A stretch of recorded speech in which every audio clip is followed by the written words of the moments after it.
Hello dear students, आज अपन लोग questions discuss करते हैं प्लेन मिरर से रिलेटेड। ठीक, लास्ट टर्न पर अपन लोगों ने इमेज फॉर्मेशन पे बात करी थी। ठीक, समतल दर्पण से प्रतिबिंब का निर्माण करना सीखा था और साथ ही साथ अपन लोगों ने फील्ड ऑफ व्यू दृष्टि क्षेत्र पर बात करी थी। अपन लोगों ने बात करी थी कि अगर किसी भी मिरर से या समतल दर्पण से जब अपन प्रतिबिंब का निर्माण करते हैं, इमेज फॉर्मेशन करते हैं, तो आप लोगों ने नोटिस करा था कि इमेज और ऑब्जेक्ट को जो लाइन ज्वाइन करती है वो हमेशा मिरर पर परपेंडिकुलर इंसिडेंट होती है। इट मींस उसी लाइन पर आप लोगों के पास इमेज और ऑब्जेक्ट दोनों प्रेजेंट होंगे। तो जब भी अपन यहां पे न्यूमेरिकल सॉल्व करेंगे तो ये बात अपन को ये लॉ अच्छे से याद रखना है कि अपन जिस लाइन के थ्रू इमेज और ऑब्जेक्ट को ज्वाइन करेंगे वो लाइन प्लेन मिरर पर हमेशा परपेंडिकुलर इंसिडेंट होनी ही चाहिए।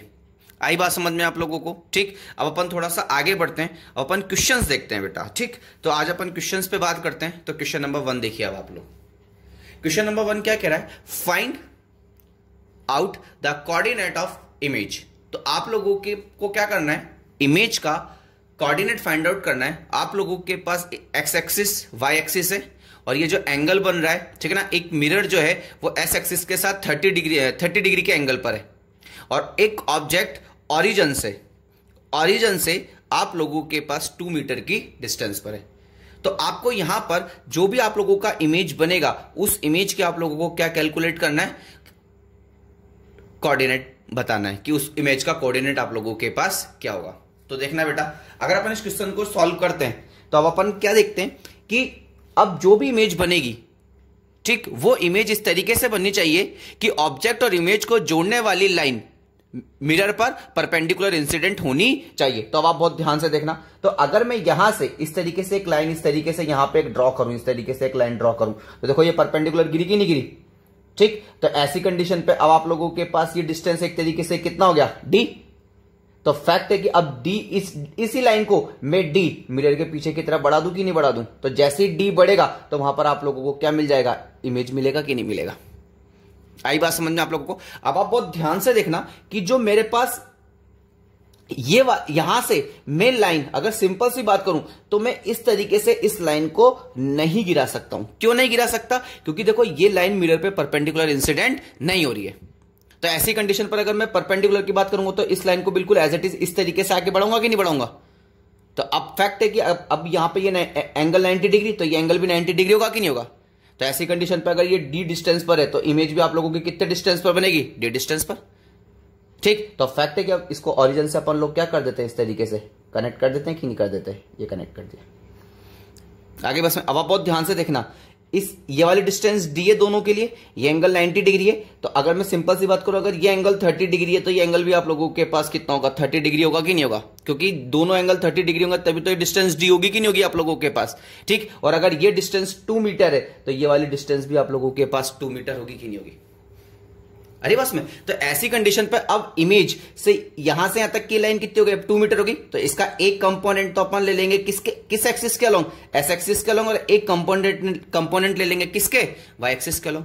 तो अब आप देख लो 30 + 30, तो टोटल एंगल आप लोगों के पास कितना हो गया? 60 डिग्री हो गया कि नहीं हो गया? तो ऐसी कंडीशन पे इसको इस तरीके से देखते हैं अपन लोग। ठीक, यहां पर हो गया ये एस एक्सिस हो गया, ये आप लोगों के पास वाई एक्सिस हो गया, यहां पर आप लोगों की ये इमेज हो गई, ये डिस्टेंस आपके पास 2 मीटर हो गई और ये टोटल एंगल आप लोगों के पास कितना हो गया? 60 डिग्री। तो फैक्ट है कि अगर मैं इसका एक कंपोनेंट इधर की तरफ लूंगा तो ये कितना हो जाएगा? 2 cos 60 डिग्री, और अगर मैं इसका इधर वाला कंपोनेंट लूंगा तो ये कितना हो जाएगा? 2 sin 60 डिग्री हो जाएगा कि नहीं हो जाएगा? तो ऐसी कंडीशन पे अपन लोगों के पास यहाँ पे जो एक्स वाई कोऑर्डिनेट बनेंगे वो कितने बनेंगे? 2 cos 60 डिग्री, 2 sin 60 डिग्री। तो ऐसी कंडीशन पे 2 और cos 60 की वैल्यू कितनी होती है? cos 60 की वैल्यू होती है 1/2 और sin 60 की वैल्यू कितनी होती है? √3/2। ये इससे कैंसिल हो गया, ये इससे कैंसिल हो गया। आप लोगों के पास आंसर कितना जाएगा? 1, √3 आंसर आ जाएगा। तो एक्स वाई के जो कोऑर्डिनेट बनेंगे वो आप लोगों के पास क्या बनेंगे? 1, √3। आई बात समझ में आप लोगों को? ठीक है ना? तो इस तरीके से अपन यहां पे एक्स और वाई के कोऑर्डिनेट क्या करते हैं? अपन लोग कैलकुलेट करते हैं। ठीक, नेक्स्ट क्वेश्चन देखो, एज इट इज ऐसा का ऐसा ही क्वेश्चन है। Find the coordinate of image. और एंगल आप लोगों को कितना दे रखा है 45 डिग्री, और जो अब आपका ऑब्जेक्ट है वो 50, इट मींस एस एक्सिस पर वो कितना डिस्टेंस पर है आप लोगों के पास 5 मीटर डिस्टेंस पर है। आ गई बस में। और ये एंगल कितना है आप लोगों के पास 45 डिग्री है कि नहीं है। तो फैक्ट है, अब अपन क्या करेंगे, यहां से एक परपेंडिकुलर डालेंगे इस तरीके से,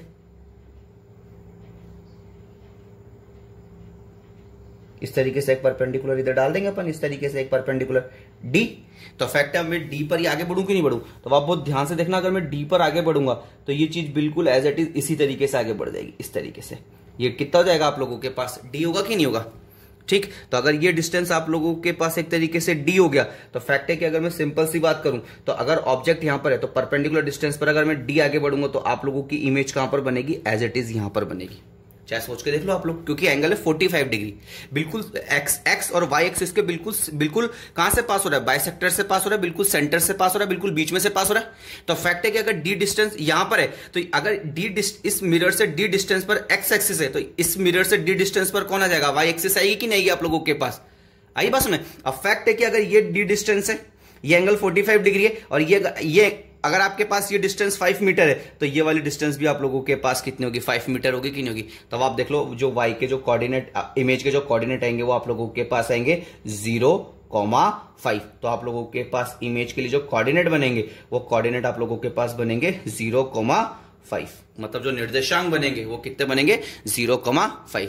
समझ में आया या सॉल्व करके बताऊं, आ रहा है ना समझ में आप लोगों को, ठीक। तो इस तरीके से अपन इजीली क्या कर सकते हैं, और इससे टिपिकल कोई क्वेश्चन आप लोगों के पास नहीं आने वाला है, चाहे कुछ भी हो जाए, जो भी आएगा इसी लेवल का आप लोगों के पास क्वेश्चन आएगा। इससे टिपिकल कोई क्वेश्चन आप लोगों के पास आने वाला नहीं है प्लेन मिरर से रिलेटेड।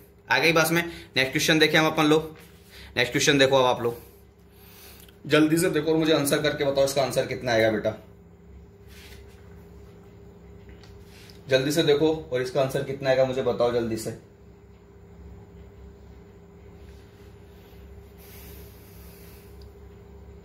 क्वेश्चन क्या कह रहा है आप लोगों के पास, find out time after which observer will not be able to see sorry बेटा हिज ऑन इमेज।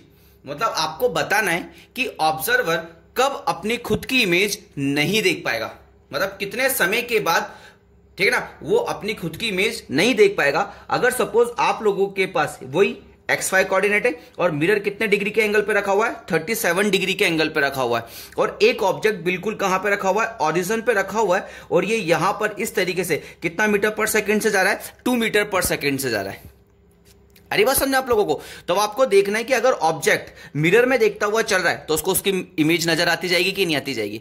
तो आपको बताना है कि जो ऑब्जेक्ट है, ठीक है ना, वो कब तक, ठीक है ना, अपनी इमेज देख पाएगा, कितने समय तक के लिए अपनी इमेज देख पाएगा। तो आप बहुत ध्यान से देखना, ऑब्जेक्ट अपनी इमेज दिख रहा है। मैंने कल आपको बताया था कि अगर सपोज आपके पास इस तरीके से एक मिरर है, ठीक है ना, इस तरीके से एक मिरर है, अगर ऑब्जेक्ट यहां पर है तो ऑब्जेक्ट कभी भी अपनी इमेज नहीं देख सकता। आ गई बस में। मैंने आपको क्या बताया था कि अगर सपोज जैसे जैसे अपन आगे बढ़ेंगे और जैसे ही ऑब्जेक्ट मिरर के फर्स्ट एंड पर आएगा और इससे जो रे मिरर पे बिल्कुल परपेंडिकुलर इंसिडेंट होगी, अरे बस में, तो ऑब्जेक्ट को अपनी क्या दिखने लग जाएगी, इमेज दिखने लग जाएगी। और कब तक दिखेगी, कब तक दिखेगी, जब वो सेकंड एंड पे जाएगा और जब तक रे ऑब्जेक्ट से निकलने वाली रे मिरर पे जब तक परपेंडिकुलर इंसिडेंट होती रहेगी, गिरती रहेगी, तब तक ऑब्जेक्ट को क्या नजर आता जाएगा, इमेज नजर आती जाएगी। लेकिन जैसे ही ऑब्जेक्ट बाहर निकला, अब आप देखो इससे जो भी रे चलेगी वो मिरर पे परपेंडिकुलर इंसिडेंट नहीं होगी, और अगर परपेंडिकुलर इंसिडेंट नहीं हो रही तो इट मींस ऑब्जेक्ट अपनी इमेज नहीं देख पाएगा वहां पे। तो ऐसी कंडीशन पे अगर आपका मिरर ये ऐसे रखा हुआ है तो इतने ही सेक्शन को वो देख पाएगा कि नहीं देख पाएगा। तो फैक्ट है, अब देखो यहां पे तो ऑब्जेक्ट और मिरर दोनों एक ही कोइंसाइडेड, दोनों एक ही पॉइंट पे तो दिख रहा है उसको सब कुछ। अब अगर जैसे जैसे वो आगे बढ़ता जाएगा, इस तरीके से आगे बढ़ता जाएगा, आगे बढ़ता जाएगा, आगे बढ़ता जाएगा, तो फैक्ट है एक टाइम ऐसा आएगा कि जो ऑब्जेक्ट है उसको अपना इमेज दिखना बंद हो जाएगा। और अगर मैं बात करूं ऑब्जेक्ट दिखना कब बंद, ऑब्जेक्ट को अपना इमेज दिखना कब बंद होगा, कि जब जो भी लाइन, ठीक है ना, जो भी ऑब्जेक्ट से जो भी रे चल के जब तक 90 डिग्री के एंगल पे जाके मिरर पर गिरती रहेगी तब तक ऑब्जेक्ट को अपना इमेज नजर आता रहेगा, और ये यहीं तक की तो गिरेगी। इसके बाद अब आप खुद देख लो, ये 90 डिग्री हो गया, इसके बाद जैसे ही ऑब्जेक्ट बाहर निकलेगा अब रे 90 डिग्री के एंगल पे नहीं गिरेगी। तो ऐसी कंडीशन पे अब आप देखना ऑब्जेक्ट को यहां से लेके यहां तक इस इतनी दूरी पर, इतनी डिस्टेंस पर ऑब्जेक्ट को अपनी इमेज नजर आती जाएगी। कितने तक? डी डिस्टेंस तक। तब आपको बताना है कि इस डी डिस्टेंस को पूरा ट्रैवल करने में ऑब्जेक्ट को कितना टाइम लगेगा। आ गई बात में? जल्दी से करके बताओ मुझे बेटा आंसर।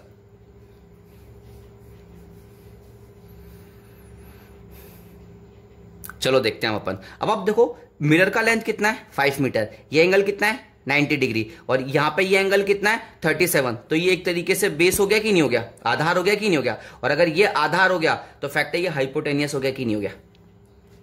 अरे बस में तो अगर ये हाइपोटेनियस है, कण है, तो कण का अगर मैं ऊपर की तरफ अगर इसका कंपोनेंट लूंगा तो ऊपर की तरफ इसका कंपोनेंट आप लोगों के पास कितना आ जाएगा? इसका कंपोनेंट आप लोगों के पास आ जाएगा एक तरीके से D cos 37 degree equal to 5 हो जाएगा कि नहीं हो जाएगा? इस वाली लाइन का, इस डी वाली लाइन का अपन ने इधर की तरफ कंपोनेंट ले लिया, इस डी वाली लाइन का अपन ने ऊपर की तरफ कंपोनेंट ले लिया। अरे बस में तो ऐसी कंडीशन पे डी, तो आप लोगों के पास डी इक्वल टू कितना जाएगा? 5 अपॉन में कॉस 37 डिग्री, और कॉस 1 अपॉन में कॉस 37 डिग्री को मैं क्या लिख सकता हूं? सेक 37 डिग्री लिख सकता हूं कि नहीं लिख सकता हूं? आगे बात समझे आप लोगों को? तो ऐसी कंडीशन पे अब आप लोगों के पास d इक्वल टू आ जाएगा 5, और आप सबको पता होता है कि जो cos 37 होता है इसकी वैल्यू होती है 4 अपॉन में 5। तो sec की कितनी हो जाएगी? 5 अपॉन में 4 हो जाएगी कि नहीं हो जाएगी? तो यहां से d इक्वल टू कितना हो जाएगा? 25 अपॉन में 4 मीटर आ गया कि नहीं आ गया?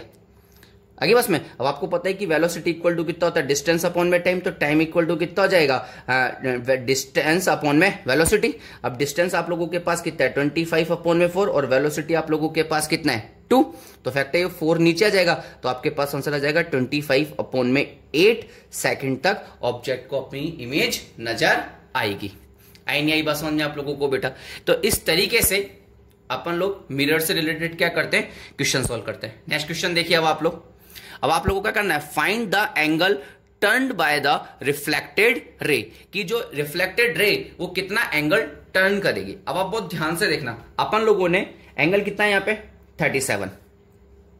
ठीक, अगर मैं यहां पर इंसिडेंट रे को 13 डिग्री इधर की तरफ रोटेट कर रहा हूं, इधर की तरफ 13 डिग्री इधर की तरफ रोटेट कर रहा हूं, अरे बात समझे आप लोगों को? तो फैक्ट है कि जो भी मेरे पास रिफ्लेक्टेड रे होगी, परावर्तित किरण होगी, तो वो भी 13 डिग्री इधर की तरफ रोटेट होगी कि नहीं होगी? तो यहां पे ये तो क्या हो गया? क्लॉकवाइज, और ये क्या हो गया? Anti clockwise. आई बात समझे? आपको याद करो, मैंने आपको बताया था कि अगर इंसिडेंट रे को अपन टर्न करते हैं किसी भी एक एंगल थीटा से, तो जो रिफ्लेक्टेड रे वो भी एंगल थीटा से ही क्या होती है? रोटेट होती है, बट अपोजिट सेंस में। अगर इंसिडेंट रे क्लॉकवाइज डायरेक्शन में टर्न हो रही है तो reflected ray anti clockwise direction में क्या होगी? आप लोगों के पास टर्न होगी। आई बात समझ में आप लोगों को?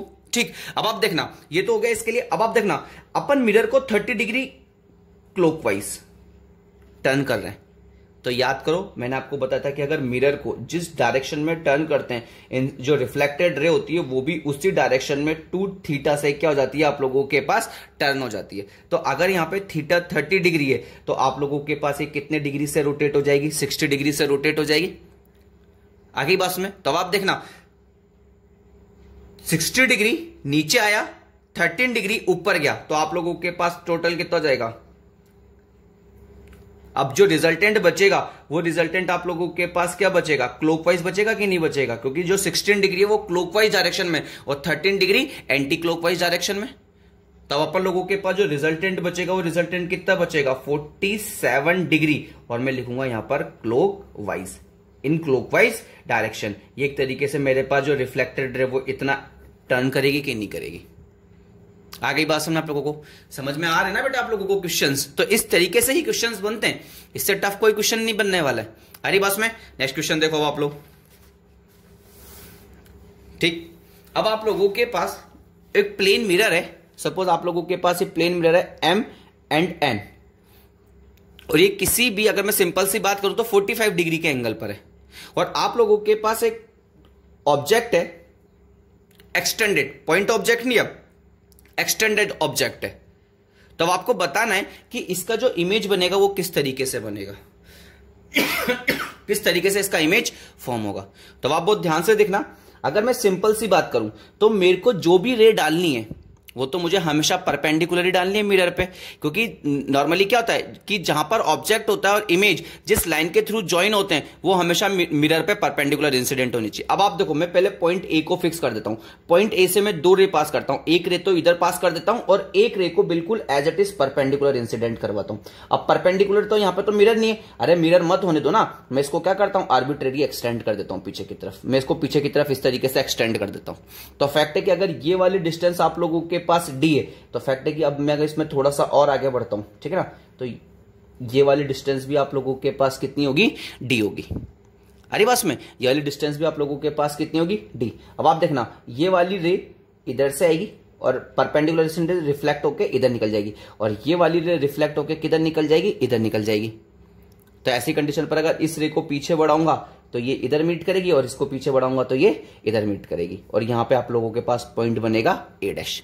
इसी तरीके से पॉइंट बी से एक रे को बिल्कुल सीधे पास कर दो और एक रे को बिल्कुल इस तरीके से मिरर पे क्या कर दो, परपेंडिकुलर इंसिडेंट कर दो। तो अगर ये डिस्टेंस डी डैश है तो फैक्ट है कि वो डी डिस्टेंस पीछे जाके बनेगा कि नहीं बनेगा, ठीक। तो यहां पर आप, अगर मैं सिंपल सी बात करूं तो यहां पर बी डैश बनेगा। तो अब अपने पास जो इमेज बनेगी वो कुछ इस तरीके से बनेगी,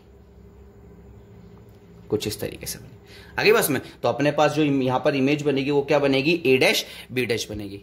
अरे बस में अब आप बहुत ध्यान से इस चीज को नोटिस करना। ये वाला क्वेश्चन, इस तरीके का क्वेश्चन अपन पहले भी करके आ चुके हैं कि अगर सपोज एंगल 45 डिग्री का होता है ना, तो अगर यहां पे ये एस एक्सिस पर है तो देख लो इमेज आपकी ऑटोमेटिकली वाई एक्सिस पर चलेगी। एज इट इज ये चीज तो यहां पर भी हो रहा है, आपके पास ये एस एक्सिस पर रखा हुआ है ऑब्जेक्ट इस तरीके से, तो जो इमेज बनेगा तो देखो ऑटोमेटिकली किस पर आ जाएगा, वाई एक्सिस पे। अगर अपन इसको स्केल के थ्रू बनाते तो एकदम परफेक्ट डायग्राम अपन लोग यहां पे क्या करते, ड्रॉ करते। आई बस में ये क्वेश्चन हो गया अपन लोगों के पास एक तरीके से मिरर से रिलेटेड, ठीक, मिरर से रिलेटेड और साथ ही साथ रोटेशन ऑफ मिरर से रिलेटेड। अब अपन बात करते हैं फील्ड ऑफ व्यू से रिलेटेड क्वेश्चंस पर। फील्ड ऑफ व्यू से रिलेटेड क्वेश्चंस पर अगर अपन बात करते हैं तो क्वेश्चन देखिए आपको क्या कह रहा है, वो find out the length of path for which observer will be able to see the image. तो आपको बताना है कि यहां से एक ऑब्जर्वर, ये एक पाथ है, एक पाथ है यहां से, मान लीजिए कि कोई भी एक पाथ है यहां पे, ठीक, और यहां पे कोई एक ऑब्जेक्ट है जो बिल्कुल मिरर के जस्ट सामने है, बिल्कुल इसके मिड पॉइंट पर है, मिरर के मिड पॉइंट पर है। आ गई बात समझ में। अब ऑब्जेक्ट को, इस ऑब्जर्वर को ऑब्जेक्ट तो नजर आ रहा है, लेकिन अपन को देखना है कि जब वो इस पाथ से गुजरेगा तो उसको कितने, पाथ की कितनी लेंथ तक उसको इमेज नजर आएगी। आई बात समझ में आप लोगों को। तब आप बहुत ध्यान से देखना। अब अपन क्या करें, अपन को वो मैक्सिमम रेस पास करनी है जो मिरर के दोनों एंड पे जाकर इंसिडेंट हो। तो एक को तो अपन मिरर के इस एंड पे डाल देते हैं जाके, और एक रे को अपन मिरर के इस एंड पे डाल देते हैं जाके।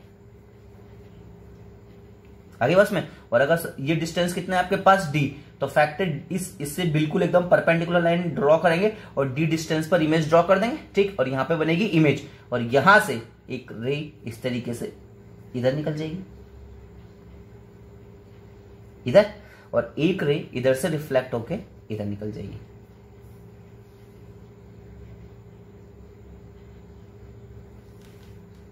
इधर निकल जाएगी। आई बात समझ में आप लोगों को। तो ऐसी कंडीशन पर अगर मैं सिंपल से अब बात करूं यहां पे, तो फैक्ट है यहां से लेके यहां तक, ठीक है ना, इस लाइन को अपन इस तरीके से डॉट डॉट के थ्रू आगे बढ़ा देते हैं, ठीक। अब आप बहुत ध्यान से देखना।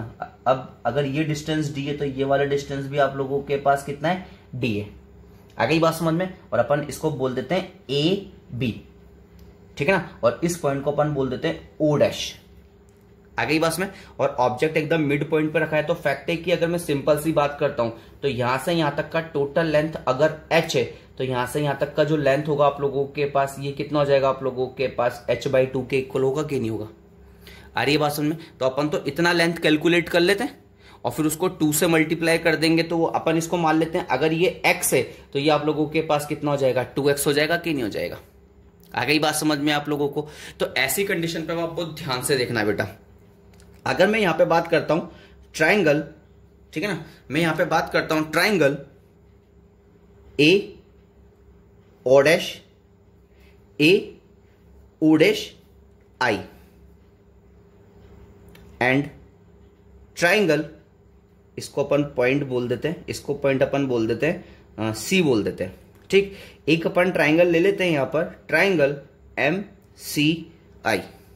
तब आप बहुत ध्यान से देखोगे तो आपके पास कुछ इस तरीके का ट्राइंगल बन रहा है,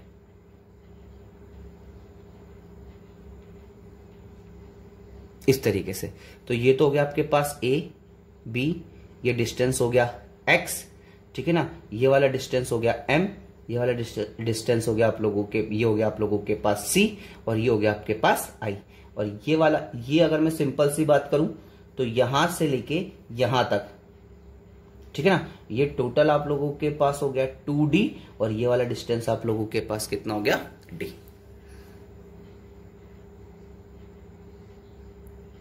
आई बात समझ में आप लोगों को, ठीक। और अपन लोग मान लेते हैं कि अपने पास यहां पे ये जो मिरर है, इस मिरर का लेंथ अपन लोगों के पास है यहां पे कितना L, ठीक है। तो फैक्ट है कि अगर मैं सिंपल सी बात करूं तो M और C के बीच का लेंथ आप लोगों के पास कितना हो जाएगा L/2,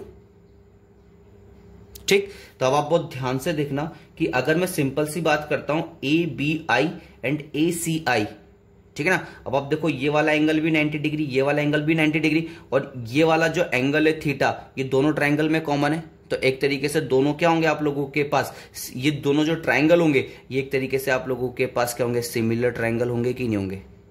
और अगर ये दोनों सिमिलर ट्रायंगल्स हैं आप लोगों के पास, तो ऐसी कंडीशन पे याद करो, अगर ट्रायंगल सिमिलर ट्रायंगल होते हैं तो इनकी वर्टिकल साइड का रेशियो, वर्टिकल साइड मतलब AB/MC, AB/MC का जो रेशियो होगा वो हमेशा इक्वल होगा जो हॉरिजॉन्टल साइड है उनके रेशियो के, मतलब BI/CI के। हरी बात समझे आप लोगों को, इसके और इसके रेशो के, मतलब खड़ी भुजाओं का अनुपात लेटी भुजाओं के अनुपात के क्या होगा आप लोगों के पास, इक्वल होगा। तो ऐसी कंडीशन पर अगर मैं बात करता हूं AB, तो AB मेरे पास कितना है X, MC मेरे पास कितना है M से C, ये मेरे पास कितना है L/2, इक्वल टू BI मेरे पास कितना है, तो देखना यहां ये 2D और प्लस D, तो ये कितना हो गया 3D, और CI मेरे पास एक तरीके से कितना है D। तो ऐसी कंडीशन पर D से D कैंसिल हो गया, ठीक। तो आप लोगों के पास यहां से क्या हो जाएगा, अब आप लोगों के पास L/2 इधर जाके मल्टीप्लाई हो जाएगा, तो X इक्वल टू हो जाएगा 3L/2। अरे बस में, तो ऐसी कंडीशन पे X की वैल्यू अपन लोगों के पास किसके इक्वल आ गई, 3L/2 के इक्वल आएगी नहीं, ठीक। अब मुझे क्या चाहिए, मुझे तो H चाहिए, और H किसके इक्वल है, 2X के इक्वल है। तो ऐसी कंडीशन पे H इक्वल टू आप लोगों के पास X की वैल्यू कितनी जाएगी 3L/2, 2 से 2 कैंसिल हो गया, तो H इक्वल टू आप लोगों के पास कितना आ जाएगा 3L। तो ऐसी कंडीशन पे यहां से यहां तक की जो टोटल लेंथ होगी ये किसके इक्वल होगी, आप लोगों के पास 3L के इक्वल होगी। आई नहीं आई बात समझ में आप लोगों को। तो इस तरीके से अपन लोग इस क्वेश्चन को क्या करते हैं, सॉल्व करते हैं। पहले बताओ बेटा बात समझ में आई कि नहीं आई आप लोगों को, अरे ना बस में। तो एज इट इज इसी तरीके से अपन लोगों को बस यहां पे अपन जब भी करेंगे तो इस तरीके से दो ट्रायंगल लेंगे, उनको कंपेयर करेंगे, सिमिलर प्रूफ करेंगे, और अपन क्या करेंगे, उनकी जो वर्टिकल साइड है उनका रेशो, हॉरिजॉन्टल साइड का रेशो एक दूसरे के क्या करेंगे, इक्विवेलेंट प्रूफ करने की कोशिश करेंगे। आई बात में। एज इट इज इसी तरीके का एक और क्वेश्चन अब आप लोग देखो, इसी तरीके का एक और क्वेश्चन अब आप लोग देखो, फील्ड ऑफ व्यू से रिलेटेड क्वेश्चन नंबर 7 देखो पहले आप बेटा। क्वेश्चन नंबर 7 सॉल्व करो और मुझे जल्दी से सॉल्व करके बताओ इसका आंसर कितना आएगा।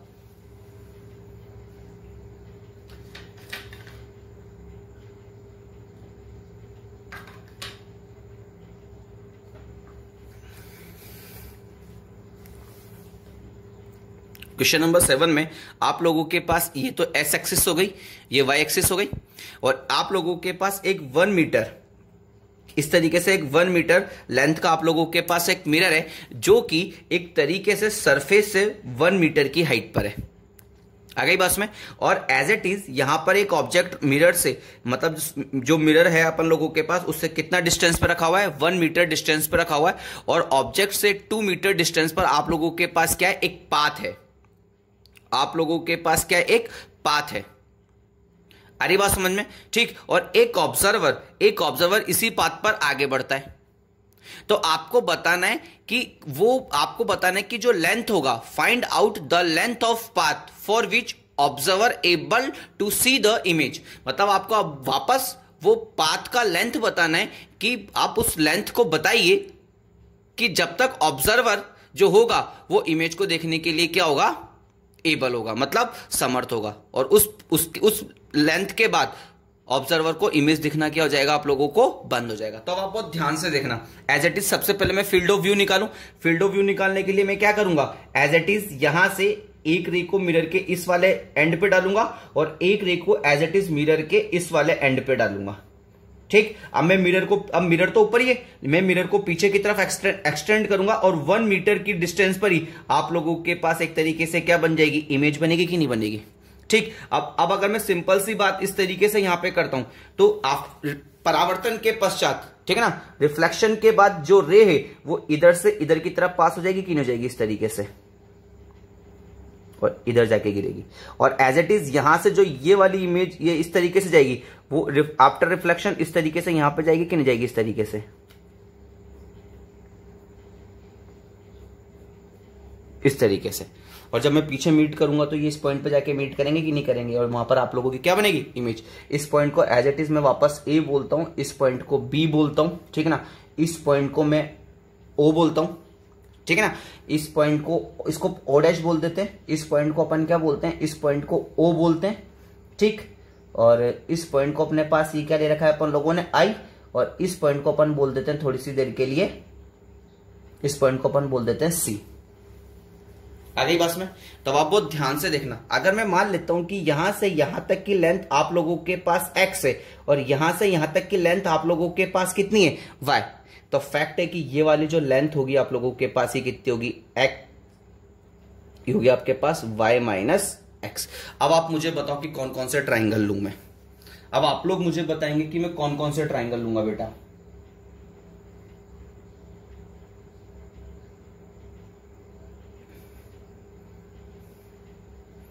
ठीक, इसको मिरर को बोल देते हैं m और इसको बोल दो आप n। अब आप मुझे बताओ कौन कौन से ट्राइंगल लूं। अब आप देखना, एक ट्राइंगल ले लूं मैं ये वाला, ए ओ आई, एंड ट्राइंगल एम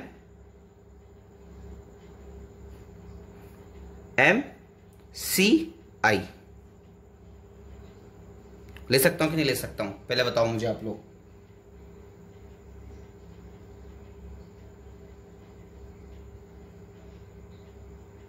ठीक, अब एक ट्राइंगल में ले लेता हूं, बहुत ध्यान से देखना, बी ओ आई, बी ओ डैश, ठीक है ना, ओ डैश है यहां पे, ये ओ डैश, ठीक है ना।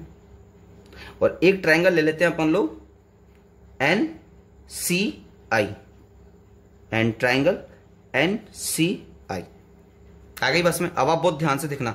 अब वापस ए ओ डैश आई, और ये बिल्कुल सिमिलर है किसके, एम सी आई के, बिल्कुल एज इट इज ऐसा ही तो बन रहा है। देख लो अब आप लोग खुद देखो, इसी तरीके का बन रहा है, बिल्कुल एज इट इज। यही आप देखेंगे इस डायग्राम को तो बिल्कुल एज इट इज ऐसा बन रहा है। तो यहां पर हो गया ए, यहां पर हो गया ओ डैश, ठीक, और ए और ओ डैश के बीच का ये वैल्यू कितना हो गया आपके पास y, और ये आपके पास हो गया इमेज, ठीक है ना। और यहां पर आप लोगों के पास, यहां पर ये हो गया आप लोगों के पास m, ये हो गया c, और ये हो गया आपके पास i।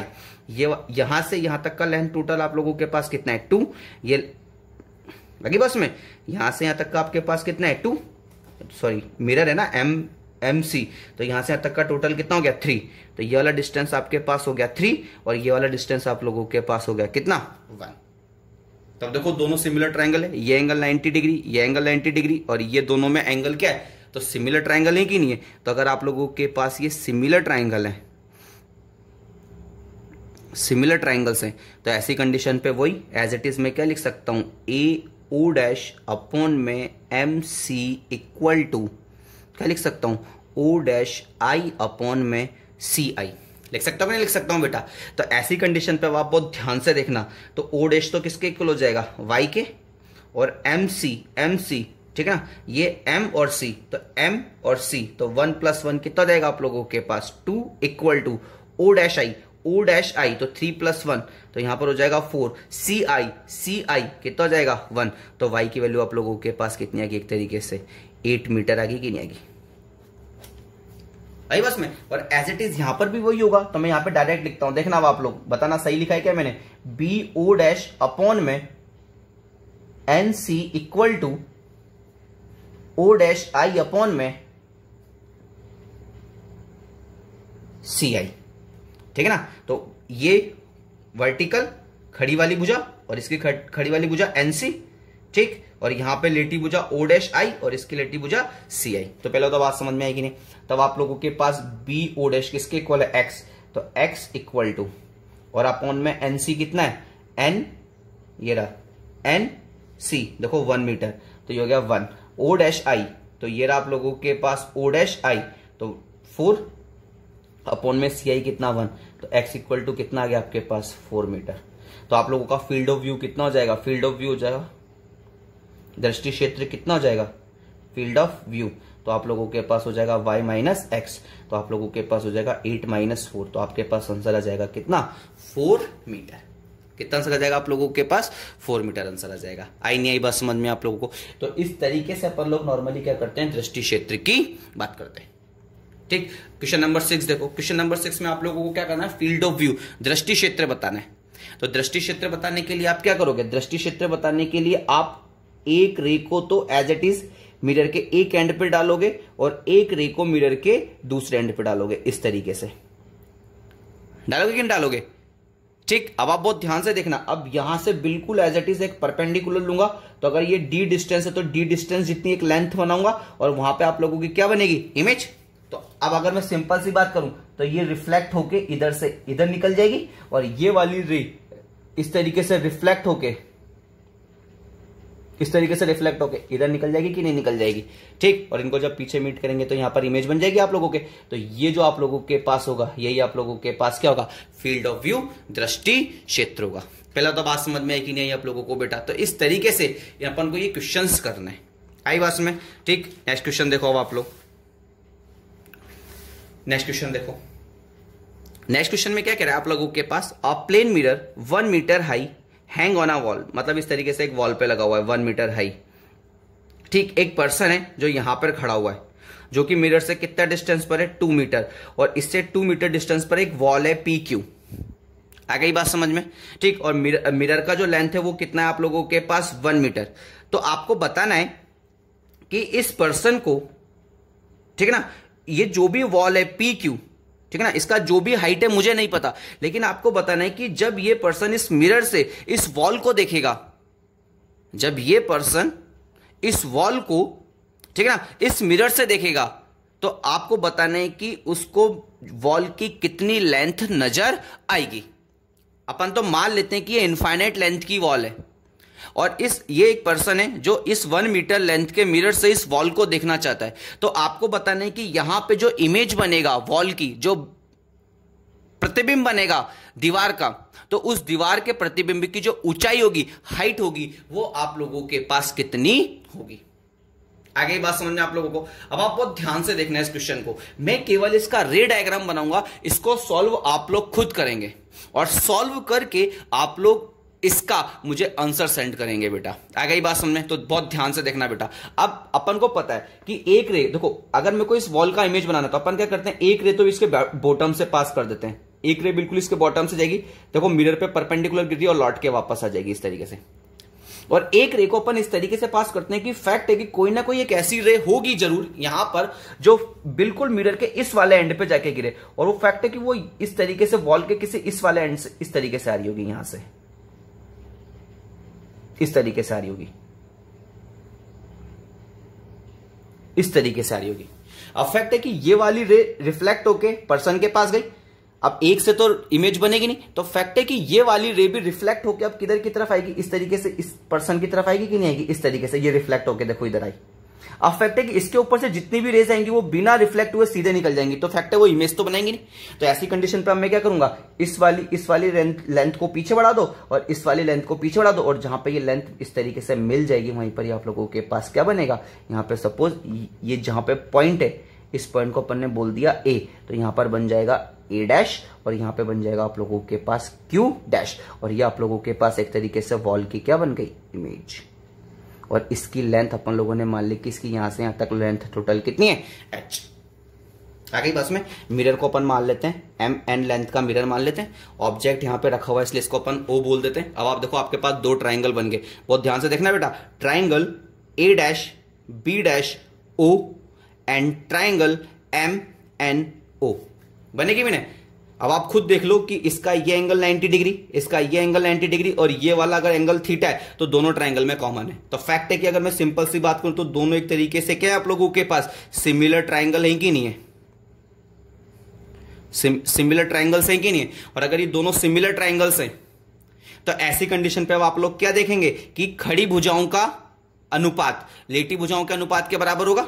इट मींस जो रेशियो होगा वर्टिकल साइड का और जो रेशियो होगा हॉरिजॉन्टल साइड का वो हमेशा इक्वल होगा कि नहीं होगा। तो मैं यहां पे लिख सकता हूं कि नहीं लिख सकता हूं, ए डैश क्यू डैश अपॉन में एम एन इक्वल टू कितना हो जाएगा, क्यू डैश ओ अपॉन में कितना हो जाएगा आप लोगों के पास, ओ एन हो जाएगा। तो अब आपको ए डैश क्यू डैश किसके इक्वल है, एच के इक्वल है।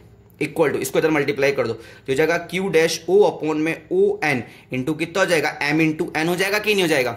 अरे बस में तो ऐसी कंडीशन पे ओ डैश ओ ये रहा देखो, सॉरी क्यू डैश ओ।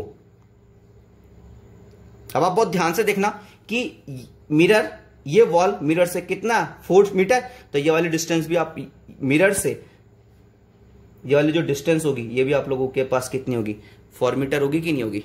तो ये तो हो गया 4 मीटर, ठीक। और ऑब्जेक्ट कितना डिस्टेंस पर है, 2 मीटर। तो टोटल क्यू डैश ओ कितना हो जाएगा आप लोगों के पास, 6 अपॉन में ओ एन कितना हो जाएगा 2 और एम एन कितना है 1। तो एच इक्वल टू आप लोगों के पास एक तरीके से कितना आ जाएगा, 3 मीटर आंसर आएगा कि नहीं आएगा। तो जो वॉल की इमेज उसको नजर आएगी, वो वॉल की इमेज उसको कितना नजर आएगी, उसको वॉल की इमेज टोटल 3 मीटर नजर आएगी। आई नहीं आई बात बेटा आप लोगों को समझ में, ठीक। देखो एक बार जल्दी से इसको,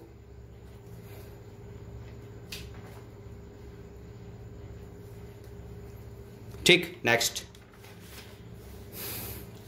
एक क्वेश्चन और डिस्कस करते हैं ऊपर, ठीक। आप लोगों के पास एक मिरर है, इस पर एक रे इंसिडेंट हो रही है, ठीक। वो कह रहा है find the velocity of spot on the wall. मतलब मान लेते हैं कि एक लेजर लाइट है, इससे एक लेजर लाइट निकलती है और इस तरीके से रिफ्लेक्ट होकर यहां पर एक स्पॉट बनता है, ठीक। Find the velocity of the spot on the wall if incident ray rotated with angular velocity omega. आई बात समझ आप लोगों को, तो आप बहुत ध्यान से देखना। मैं इसको जो इंसिडेंट रे को इस तरीके से क्लॉकवाइज रोटेट कर रहा हूं। याद करो कि अगर मैं इंसिडेंट रे को क्लॉकवाइज रोटेट करता हूं तो जो रिफ्लेक्टेड रे आप लोगों के पास होगी, परावर्तित किरण होगी, रिफ्लेक्टेड रे होगी, वो भी ओमेगा से रोटेट होगी कि नहीं होगी, और एंटी क्लॉकवाइज होगी। अब फैक्ट है कि आप इसको इधर लेके जा रहे हो, ये इधर रोटेट होगी तो स्पॉट किधर की तरफ जाएगा, ऊपर की तरफ जाएगा कि नहीं जाएगा। आ गई बात समझ में आप लोगों को, ठीक। यहां से यहां तक का लेंथ अपन लोगों ने मान लिया कि यहां से यहां तक का लेंथ आप लोगों के पास कितना है, एल, और यहां से यहां तक का लेंथ अपन लोगों ने कितना मान लिया, एक्स, कि ऊपर की तरफ जाता जा रहा है। सॉरी बेटा।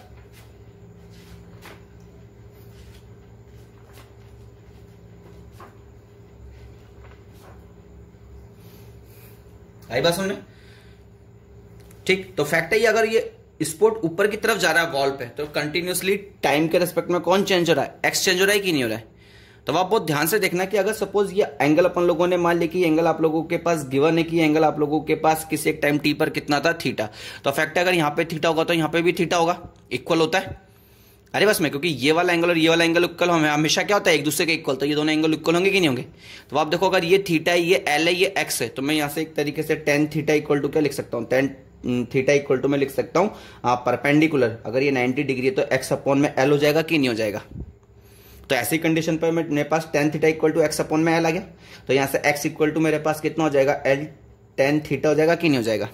तो अगर मैं दोनों तरफ टाइम के रेस्पेक्ट में क्या कर दूं, डिफरेंशिएशन कर दूं, with respect to time differentiation कर देते हैं।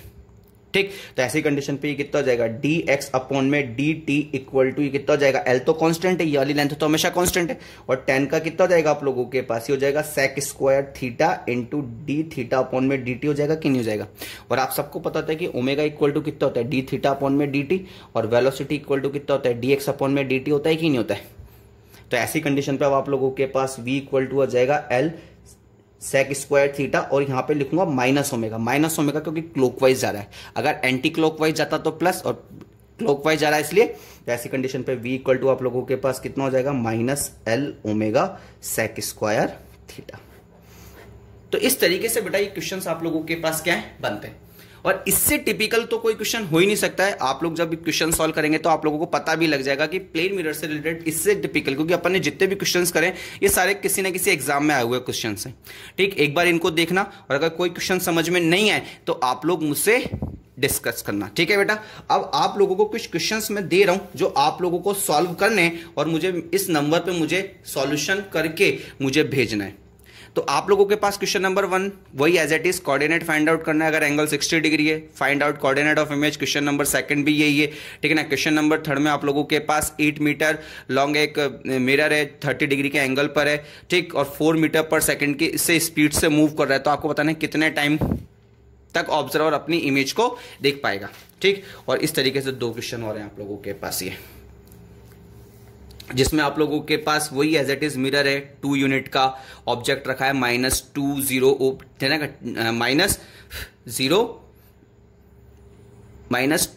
पे। ठीक, तो आपको फील्ड ऑफ व्यू बताना है, और साथ में कोऑर्डिनेट ऑफ इमेज भी आप लोगों को यहाँ पर क्या करना है, कैलकुलेट करके बताना है मुझे। और 3rd क्वेश्चन आप लोगों के पास, नेक्स्ट क्वेश्चन इस तरीके से दे रखा है आप लोगों के पास एज इट इज वही, आप लोगों के पास एक डी लेंथ का मिरर है, ऑब्जेक्ट जो है वो एल लेंथ पर है, और एक पाथ है आप लोगों के पास, ठीक है ना, जो कि कितना लेंथ पर है, 12 लेंथ पर है। तो आपको बताना है कि जो ऑब्जर्वर है वो कितने लेंथ तक इमेज को देख पाएगा। आई बात समझ में बेटा? ये सॉल्व करके आप लोग मुझे, ठीक है ना, कल सेंड करेंगे, ठीक, आंसर सॉल्यूशन सेंड करेंगे इस व्हाट्सएप नंबर पे बेटा। आ गई बात समझ में? आज के लिए इतना काफी है बेटा।